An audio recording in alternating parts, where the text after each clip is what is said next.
그럼 예수님의 12제자를 우리가 13주에 거쳐서 쭉 살펴봤습니다. 머릿속에 떠오르는 게 있는지 모르겠습니다. 근데 오늘 예수님의 제자들을 마지막 가룟 유다를 얘기하면서 저는 그냥 결론적인 얘기를 한 가지를 하겠습니다. 옛날 어른들 목사님 다 돌아가신 그 목사님들 만나서 얘기하는 중에 이런 얘기를 하신 게 기억이 났습니다. 사람에게, 성도에게는 진심으로 행하고 하나님께는 전심으로 행하고 살면 신앙생활 잘 할 수 있다라는 그런 어른들의 얘기를 들은 적이 있습니다. 물론 그 어른들이 제가 대학 다닐 때 다 은퇴하신 목사님들입니다.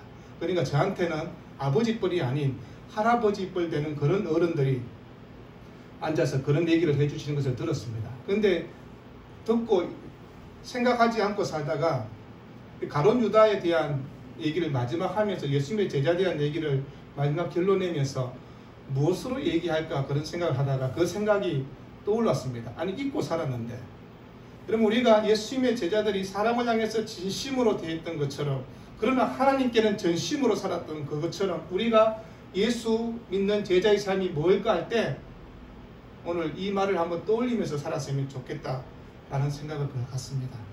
가룟 유다. 성경에 다른 제자들은 별로 나와 있지 않는데도 가룟 유다는 많이 할애해서 나와 있습니다. 예수님을 배반한 사람인데 내용이 많이 있다는 것은 가룟 유다에 대해서 할 얘기가 많다는 것을 얘기하는 것입니다. 화가였던 엘 그레코라는 사람이 있습니다. 교회 지도자부터 12사도에 대해서 그들에 대한 인물을 좀 그려달라는 그런 얘기를 들었습니다. 근데 초상화를 그리면서 그가 다른 사람은 11명은 잘 그려놓고 마지막 12번째 가룟 유다에 대해서는 아주 작게 보일까 말까 정도로 작게 그림을 그렸습니다. 그러면서 그가 또 그린 그림 중에 겟세마네의 그리스도라는 그 그림을 보면 거기에도 유다는 오른쪽 구석에 겨우 보일 정도로 작게 그려놓았던 것을 보게 됩니다. 그러면 가룟 유다 그러면 우리의 머릿속에 떠오는 것은 예수님을 판 자, 예수님을 배신한 자, 아마 그렇게 우리 모습에 떠오는 악한 인물로 생각이 됩니다. 전설에 따르면 가룟 유다의 머리는 색깔이 붉은색이었다고 합니다. 그래서 그 당시에 자주색 꽃이 피는 그 나무를 향해서 유다나무라고 그렇게 칭했다고 합니다. 왜냐하면 그 유다나무에 가룟 유다가 그 목을 걸고 자살했기 때문에 그런 말이 이끌어지고 있는 것을 보게 됩니다. 그럼 외국에서 지금도 다른 짐승들을 토살장으로 유도할 때 사용되는 그 짐승을 향해서 이렇게 얘기합니다. 유다의 염소라고 그렇게 부릅니다. 겉으로는 친한 척하다가 결국 등 뒤에서 칼을 찌르는 그것을 향해서 또한 이렇게 얘기합니다. 유다의 입맞춤 그렇게 얘기합니다. 그럼 감방 안에 수감자들이 전혀 눈이 띄지 않으면서 감방 밖에서 거기 있는 모든 죄수들을 잘 볼 수 있는 감방 문이 만들어진데 그 구멍을 향해서 이렇게 얘기합니다. 유다의 구멍. 좋지 않는 곳에서는 유다에 대한 얘기들이 많이 나와 있는 것을 보게 됩니다. 그럼 그가 왜 이런 저주의 대명사가 되었을까는 우리가 충분히 알고는 있습니다. 예수님을 팔 자, 예수님을 배신할 자. 성경은 마태복음 10장 4절에 가룟 유다 곧 예수를 판 자라. 마가복음 3장 19절에 또 가룟 유다니 이는 예수를 판 자더라. 누가복음 6장 11절에 예수를 파는 자들 가롯 유다라. 요한복음 6장 71절에 이 말씀은 가롯 시몬의 아들 유다를 가리킵니다. 그는 12 중에 하나로 예수를 팔 자더라. 여러분 가장 영광스러운 예수 그리스도의 제자로 삶을 살아갔던 그들이었지만 가룟 유다의 인생 마지막은 얼마나 불명예스러운 말인가를 우리가 함께 생각해 보는 것입니다. 물론 그를 가룟 유다라고 한 것은 그가 가롯이라는 그 지방의 출신이기 때문에 그러합니다. 구약성경 여호수아 15장 25절 보면 가롯이라는 지명은 원래 이름은 거리옷이라는 그런 지명입니다. 그런데 헤본이라는 도시에서 떨어진 작은 동네가 바로 가롯이라고 그렇게 이야기하고 있습니다. 그러면 대부분의 예수님의 제자들은 북쪽 지방의 사람들인데 가룟 유다만큼은 달랐음을 우리에게 얘기합니다. 그의 이름의 뜻은 너무나 좋은 이름이라는 것을 얘기합니다. 유다, 예후다라는 히브리어입니다. 하나님이 찬양을 받으실지라는 하나님을 향해서 찬양이라는 이름의 뜻이 유다입니다. 예후다. 그런데 그 이름값을 하지 못했던 사람인 것을 보지 않습니까? 여러분 그래서 많은 사람들이 가룟 유다 이후에는 그 유다란 이름을 가지고 이름을 짓지 않는 것도 보게 됩니다. 성경에 보면 그 유다에 대한 이름들이 몇 사람 중요한 사람이 나옵니다. 유다 지파의 조상이었던 그 유다가 있었고, 그런가 하면 우리가 그때 그 여신당의 시몬을 살펴볼 때 구약과 신약의 그러니까 중간사에서 이스라엘 백성이 시리아를 지배받고 있던 그때에 이스라엘 구원하기 위해서 나왔던 유다 마카비라는 사람도 있었고, 그리고 우리가 신약 성경 보면 예수님의 제자가 예수님의 동생이 두 사람 나오죠, 그죠? 야고보 그리고 유다가 있습니다. 우리 구약 신약 성경 유다서에 보면 유다서를 기록한 사람이 예수님의 제자입니다. 그래서 유다란 이름은 그 당시에 흔한 이름이고 좋은 이름이라는 것을 충분히 알 수가 있습니다. 여러분, 그런가 하면 그 유다란 이름이 예수님의 제자 중에 많이 있으니까 이렇게 구분했습니다. 다데오라는 그 제자를 얘기할 때도 그 이름을 가지고 지명을 가지고 구분했던 그런 것들을 보게 됩니다. 여러분, 다데오 유다, 가룟 유다, 그러나 전혀 다른 삶을 살았음을 얘기합니다. 요한복음 14장 22절에 가룟신 아닌 유다가 이르되 주의 어찌하여 자기를 우리에게는 나타내고 세상에는 아니하려 하시냐니까, 그래 할 때는 다데오 유다였습니다. 여러분, 예수님의 제자로서의 삶을 분명히 보았고 경험했고 그렇게 살았던 그가 왜 이런 인생을 살았을까 할 때 유다가 처음부터 그랬습니까? 그럼 그렇지 않음을 보게 됩니다. 유다의 출발은 꽤 훌륭한 출발이라는 것을 성경은 얘기하고 있습니다. 그런데 나중에 배신의 아이콘이 되었고, 그렇다고 해서 처음부터 살기등등한 눈빛으로 사람들을 죽이려고 했던 그런 사람은 아니었습니다. 여러분, 언제나 우리 교회 옆에 평범한 사람처럼 아니면 비범한 사람처럼 앉아있을 그 사람이 가룟 유다의 모습이라고 얘기하는 것입니다. 그래서 성경학교들이 모여서 예수님의 12제자 중에 가장 가능성 있는 제자가 누구일까? 1번 그러면 가룟 유다입니다. 배운 것도 많고 똑똑하고 충분히 어떤 사역을 감당할 때 가장 훌륭하게 사역을 할 수 있는 사람이다, 그렇게 얘기했습니다. 그런 능력도 있는 사람으로 그렇게 치부했습니다. 여러분, 그런 인재라고 얘기할 수 있는 가룟 유다가 예수님을 배반하게 되었다고 얘기하는 것입니다. 그 예수님의 12명의 제자들과 함께 있을 때 회개 집사가 누구였느냐, 회개를 감당한 사람이 누구느냐, 그럼 가룟 유다가 그 일을 감당했는 것을 보게 됩니다. 교회 큰 교회에서 보통 세울 때 회개 집사를 아무나 세우지는 않습니다. 그래도 좀 재정에 대해서 밝고 또 돈 계수도 잘 하고 있고 그런 사람들을 회개 집사로 세우지 않습니까? 12명의 제자 중에도 가룟 유다가 있습니다. 근데 다른 제자가 있지 않습니까? 우리가 머릿속에 딱 떠오른 제자 마태, 세무 공문입니다. 돈 계산은 그가 더 잘할 것입니다. 그런데 어떻게 됐는지 몰라도 가룟 유다가 돈계를 맡아서 감당했다라고 그렇게 얘기하고 있습니다. 여러분, 하나님의 아들이신 주님을 만나서 대화하고 함께 먹고 교제하고 하나님의 천국 복음을 들었습니다. 그리고 예수님이 떼어주는 떡을 함께 나누면서 주의 말씀 앞에 어떤 믿음의 길이 올바른 길인가를 충분히 들었을 것입니다. 산상선교를 들었고 또 주님의 여러 가지 비유의 말씀도 함께 들었습니다. 예수님의 이적 가운데 맹인이 눈을 뜨는 것도 봤고 귀머리가 듣는 것도 봤고 또 죽은 자가 일어나는 놀라운 현장도 함께 목격을 했습니다. 예수께서 말씀으로 폭풍을 잠잠케 하는 그 일도 그가 직접 보았습니다. 예수님의 걷는 가운데 귀신을 쫓아내는 일도 봤습니다. 또 주님이 성전을 청결케 하는 그 일도 그가 보았지 않습니까? 함께 다른 제자들과 함께 똑같이 전도 여행도 떠났던 가룟 유다입니다. 놀라운 하나님의 은혜를 동일하게 경험했던 사람이라는 것을 얘기하는 것입니다. 여러분, 그런데 그 유능함과 똑똑함과 실무적 능력을 인정받았던 가룟 유다라 할지라도 그의 삶은 온전치 못했음을 얘기하고 있습니다. 그래서 주님은 요한복음 13장 21절에 예수께서 이 말씀을 하시고 심령이 괴로워 정언하여 이르시되 내가 진실로 진실로 너희 이르노니 너희 중 하나가 나를 팔리라 하시니. 여러분, 이때 이 말씀하실 때 제자들은 누구를 향해서 하는 말인지 전혀 알지 못했던 것을 보게 됩니다. 그래서 22절에 제자들이 서로 보며 누구에게 대하여 말씀하시는지 의심하더라. 이 말은 유다가 평소에 있는 12명의 제자 그룹에서는 악한 존재로 또 예수님을 배신할 존재로 그렇게 비치지는 않았다고 얘기하는 것입니다. 그의 신뢰성에서 그의 삶에 대한 신뢰성을 의심할 필요는 없다는 것을 얘기하는 것입니다. 그런데 그의 평소의 삶을 함께 살았던 사도 요한은 성경에서 요한복음 12장 6절에 이렇게 소개합니다. 이렇게 말하면 가난한 자들을 생각함이 아니요 그는 도둑이라 돈계를 맞고 거기 넣는 것을 훔쳐가니라. 예수님의 12제자 중에 함께 있었던 사도 요한이 가룟 유다를 나중에 평가하면서 성경을 기록하면서 가룟 유다는 이런 사람이었습니다라고 그렇게 기록하고 있습니다. 그럼 유다의 평소의 삶이 어떤가를 우리에게 보여주는 것입니다. 가난한 자를 생각하는 척하지만 실제는 그렇지 않았고 도둑이었다고, 돈깨를 맡고 있었지만 돈을 훔쳐가는 그런 사람이라고 그렇게 증언하고 있습니다. 한마디로 말하면 용의 도주한, 아주 다른 사람을 속이는 도둑, 다른 사람을 알지 못하게 돈을 빼내가는 그런 도둑이었음을 얘기하는 것입니다. 아마 그는 물질에 대한 욕심과 욕망이 컸다는 것을 얘기할 수 있습니다.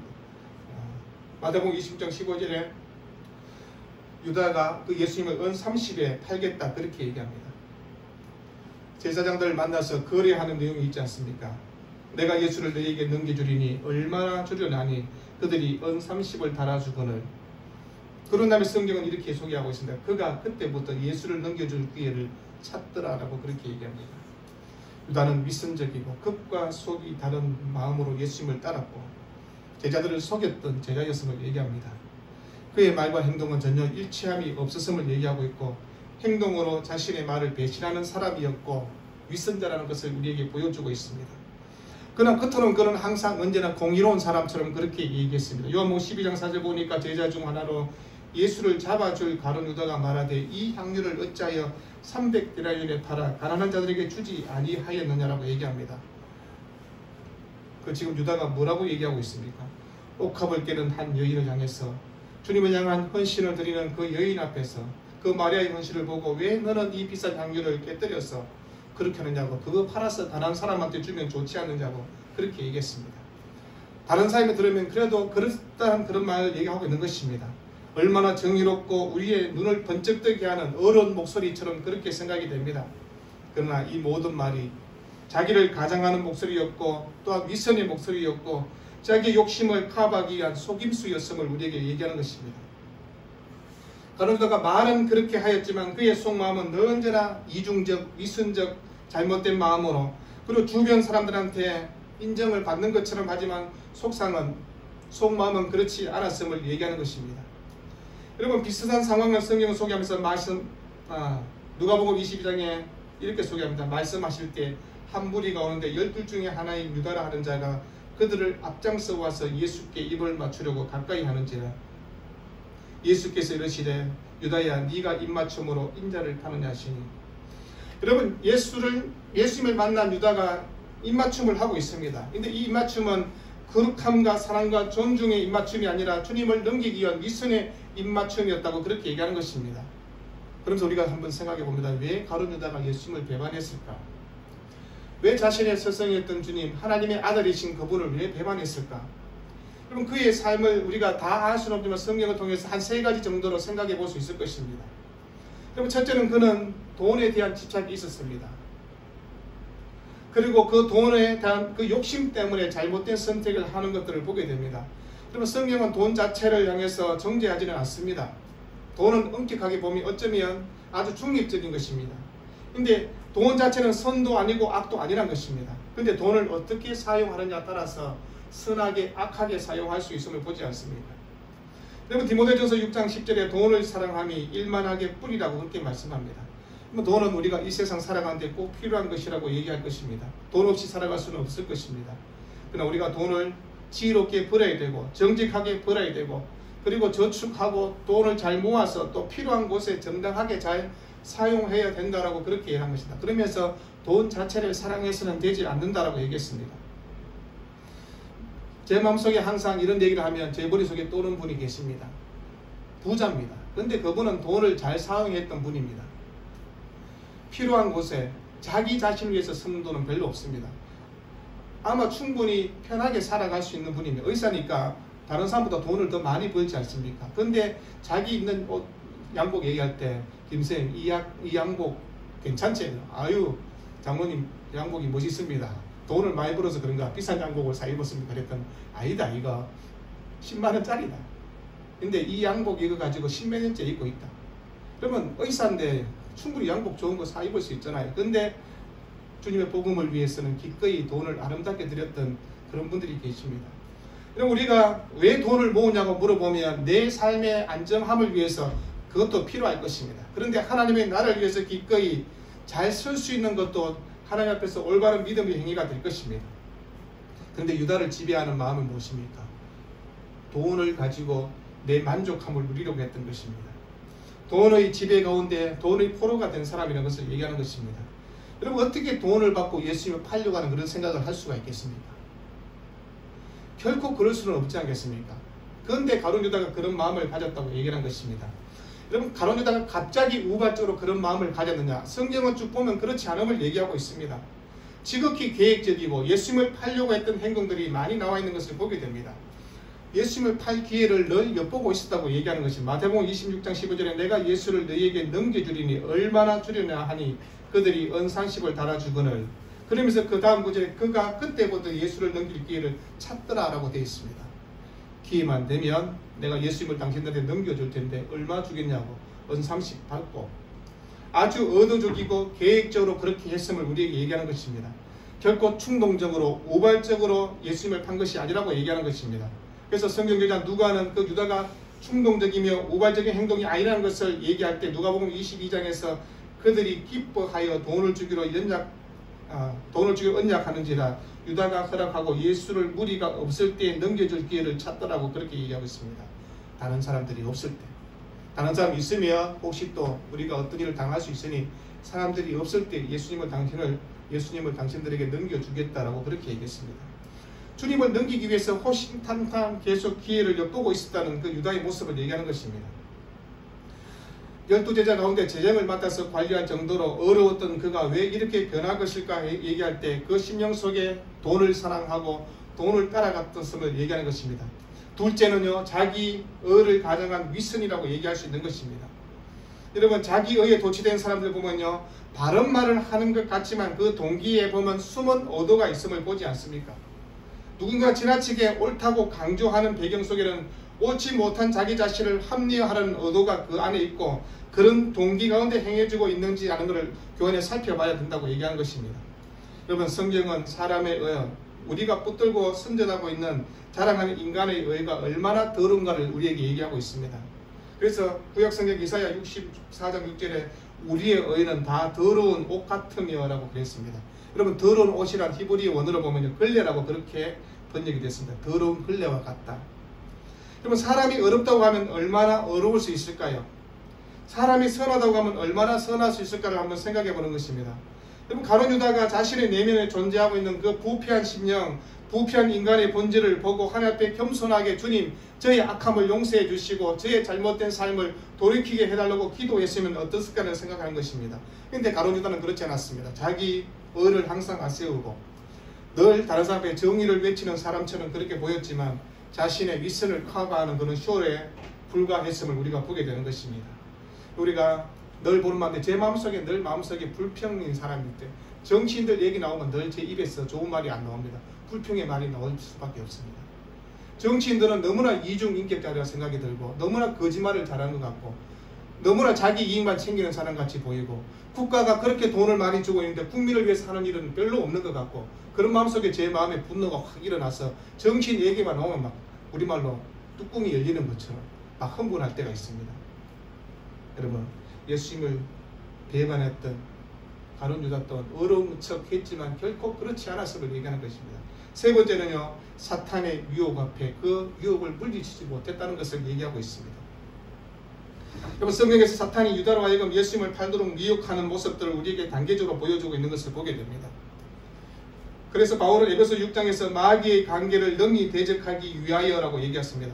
여러분, 관계가 무엇입니까? 영어로는요, 메스더란 말입니다. 메스더, 사탄의 방법이라는 것입니다. 여러분, 사탄이 교묘하게 우리에게 공격합니다. 사탄이 처음부터 가룟 유다를 향해서 야, 예수님을 팔아라고 했을까요? 아닙니다. 그의 마음을 조금씩 돈을 사랑하게 하고 자기가 어려운 것처럼 보이게 하고 그러면서 결국은 예수님을 파는 것으로 그렇게 얘기하는 것을 보게 됩니다. 여러분, 사탄의 그 전략 앞에 가룟 유다는 넘어가는 것을 보게 됩니다. 성경 요한복음 13장 2절에 마귀가 벌써 시몬의 아들 가룟 유다의 마음에 예수를 팔려는 생각을 넣었더라고 얘기합니다. 여러분, 사탄이 우리 마음속에 수많은 생각을 넣지 않습니까? 여러분, 안 넣습니까? 우리 마음속에 사탄이 수많게 속삭입니다. 여러 많은 이야기들로 우리를 미혹하지 않습니까? 근데 사탄이 동일하게 예수님의 12제자에게도 다 접근했을 것입니다. 그리고 예수 믿는 사람에게 다 사탄은 접근합니다. 예수 안 믿는 사람한테 사탄이 접근하지 않습니다. 왜요? 접근 안 해도 그네들은 어차피 지옥길로 가는 인생이니까. 근데 예수 잘 믿으려고 하고 예수 믿으려고 하면 사탄이 와서 소곤소곤 그렇게 말을 하지 않습니까? 그러면서 그의 사탄의 계략들을, 관계를 우리 마음속에 딱 집어넣으려고 하지 않습니까? 예수를 파는 거? 그게 뭔데? 아니, 예수님 팔 수 있지 라는 생각을 갖게 하는 것입니다. 우리 안에서 수많은 부정적인 생각들을 만들고 하고 불건전한 생각들을 우리에게 계속해서 집어넣어 주는 것입니다. 여러분, 생각들 가운데 사탄의 전략이 있다는 것을 얘기하는 것입니다. 요한복음 13장 20절에 조각을 받아놓고 사탄이 그 속에 들어간지라. 이에 예수께서 유다에게 이르시되 네가 하는 일을 속히 하라 하시니. 주님은 다 보고 계십니다. 떡을 다 나눠주면서, 근데 가룟 유다가 어떤 마음을 갖고 있는지 주님이 다 보고 계셨습니다. 여러분, 사탄이 우리의 마음속에 생각에 잘못된 것을 집어넣고, 그래서 그 생각에 포로가 되게 하고 사탄이 원하는 일들로 행하는 모습들이 보지 않습니까? 여러분, 늘 부정적인 사람들은 늘 부정적 말을 합니다. 그런데 긍정적인 사람들은 늘 긍정적인 말을 합니다. 근데 그게 좋다 나쁘다 떠나서 그 마음의 동기가 어디에서 나왔는가를 한번 생각해 보는 것입니다. 그러면 사탄에게 끌려가는 사람들은 늘 안 된다, 부정적 얘기를 우리에게 먼저 하도록 하는 것을 보게 됩니다. 근데 이 말을 사실 틀린 건 아니거든요. 우리가 지금 할 수 없지 않느냐고. 우리가 이 상황인데 우리가 무엇을 할 수 있겠느냐고. 우리 교회 같은 형편에서 무슨 그런 일을 목사님 벌려서 하려고 하십니까? 라고 얘기하면 할 말이 없는 것입니다. 근데 그 마귀의 속상임인지 아니면 성령께서 우리에게 하시는 말씀인지를 구별하라고 얘기하는 것입니다. 그럼 가룟 유다의 삶을 보면서 그의 파멸된 인생을 보면서 우리가 우리의 삶이 어떠했는가를 다시 한번 생각하는 것입니다. 성경 마태복음 27장 3절에 그때 예수를 판 유다가 그의 정죄함을 보고 스스로 뉘우쳐 그 은 30을 대장과 장로들에게 도로 갖다 좀 이르되 내가 무지한 피를 팔고 죄를 범하였다니 그들이 이르되 그것이 우리에게 무슨 상관이냐 네가 당하라 하거늘. 여러분, 예수님을 파고 난 다음에 은 30을 받고 가룟 유다가 후회했다라고 그렇게 소개하고 있습니다. 근데 성경은 그가 회개했다는 말이 없는 것을 보게 됩니다. 여러분, 후회했다는 말은 자신의 양심에 대해서 조금 부끄러움을 느낀 것입니다. 양심의 정죄가 일어난 것입니다. 근데 진지하게 주님 앞에 저의 잘못을 용서해달라고 그렇게 해야 되는데 가룟 유다는 그렇지 않았음을 얘기하는 것입니다. 유다가 은을 성소에 던져놓고 물러가서 스스로 목매어 죽은지라고 얘기합니다. 여러분, 성경 보면 어떤 성경에는 가룟 유다가 목매어 죽었다라고 되어 있고 사도행전에서는 그가 배가 터져 죽었다고 그렇게 기록이 되어 있습니다. 사도행전 1장 보니까 이 사람이 불의의 사고로 밭을 사고 후에 몸이 곤두박질하여 배가 터져 창자가 다 흘러나온지라. 이 일이 예루살렘에 사는 모든 사람에게 알려져 그들의 말로는 그 밭을 아겔 다마라 하니 이는 피밭이란 뜻이라. 어느 것이 맞습니까? 그럼 둘 다 맞다고 성경은 얘기합니다. 목매어 죽은 것, 창자가 터져 죽은 것 다 맞다는 것입니다. 그래서 성경학자들은 그가 바위 위에서 그 목을 베었는데 그 목맨 나무 가지가 떨어지면서 그러면서 바위에 떨어지면서 창자가 터져서 죽었다라고 그렇게 성경학자들은 얘기하고 있습니다. 그러면 유다는 회개할 수 있는 기회가 없었냐 그러면 그렇지 않습니다. 회개할 기회가 여러 번 있었습니다. 성경에는 자세하게 나와 있지만 3번 정도 그렇게 정확하게 증거하고 있습니다.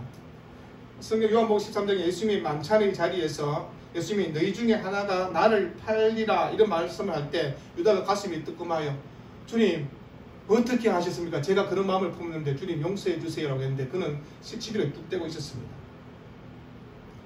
누가복음 22장에 겟세마네 동산에서 예수님이 네가 입맞춤으로 나를 배반하려 하느냐 이 말씀할 때 주님 정말 용서해 주십시오. 제가 그런 마음을 가졌습니다.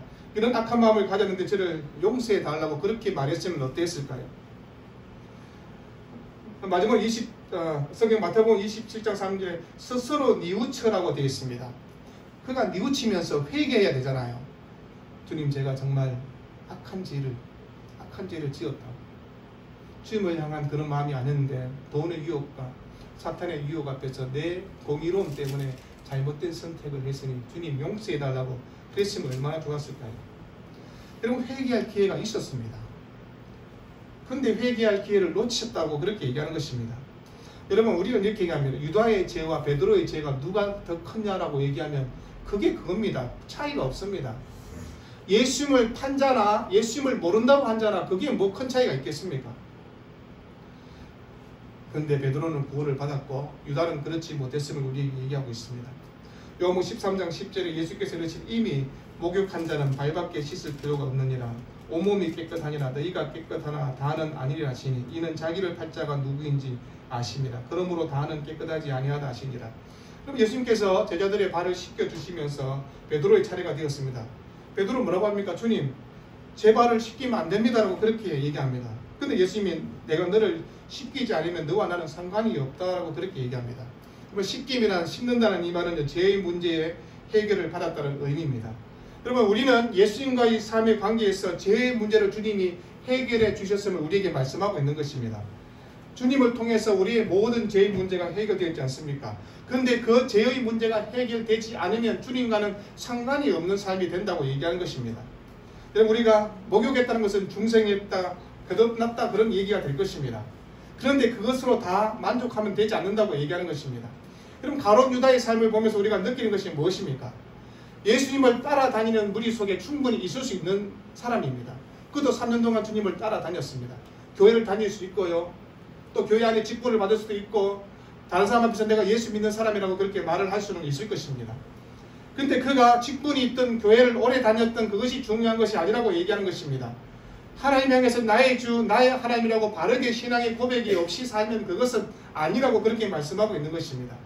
예수 그리스도의 왕되심과 그것을 우리가 얼마나 고백하고 있는가 한번 생각해 보라고 얘기하는 것입니다. 그래서 한국 교회가 아니라 세계 교회 안에 가룟 유다와 같은 존재들은 늘 있을 것입니다. 주님을 배반하고 교회를 배반하고 성도들을 향해서 사탄의 앞잡이가 되어서 행하는 그런 일들이 교회 안에도 있을 수 있다는 것을 우리가 얘기하는 것입니다. 여러분, 유다의 악함은 궁극적으로 하나님의 섭리와 주권을 방해할 수 없었음을 얘기하며 십자가의 구원의 사역은 이루어진다는 것을 우리에게 보여주고 있습니다. 여러분, 가룟 유다가 꼭 있어야 되냐고 얘기하면 물론 성경에 그렇게 나와 있으니까, 근데 가룟 유다가 자신의 선택한 목에 대해서 얘기하는 것입니다. 잘못된 선택, 잘못된 결과가 어떠한가를 보라고 얘기하는 것입니다. 하나님은 유다의 악함까지도 함께 그것을 보면서 하나님의 구속의 역사가 어떻게 이루어진가를 얘기하고 성경 우리에게 그 말씀을 하고 있는 것입니다. 여러분, 사람들이 배신할 수 있습니다. 사람이 악할 수 있고요. 사람의 강교함이 있을 수 있을 것입니다. 그러나 결코 하나님의 뜻을 무효화할 수는 없다고 그렇게 얘기하고 있는 것입니다. 그래서 예수님의 12제자를 함께 살펴보면서 설교할 때 제가 처음에 말씀을 드렸습니다. 사람을 향해서는 어떻게 해야 되는지 진심으로 행하십시오. 하나님을 향해서는요, 전심으로 행하십시오. 그러면 여러분의 신앙의 삶은 성공할 수 있습니다. 성공이라 그래서 뭐 아주 높은 자리에 올라가는 그런 성공이 아니라 하나님을 이렇게 사랑하며 이웃을 향해서, 사람을 향해서 이렇게 대하며 살았던 그 사람이 바로 주님이 기뻐하는 제자의 삶이 될 것입니다. 여러분, 13주 동안 예수님의 제자들을 살펴보면서 이런 마음속에 무엇이 남아있는지는 모르겠습니다. 그러나 저 또한 이 모든 사람들 다 머릿속에 다 기억하지는 못할 것입니다. 그러나 한 가지를 기억합시다. 주님을 파는 자가 있었는가 하면 예수 그리스도를 위해서 자신의 생명까지도 온전히 드렸던 제자들이 있다는 것을 기도하겠습니다.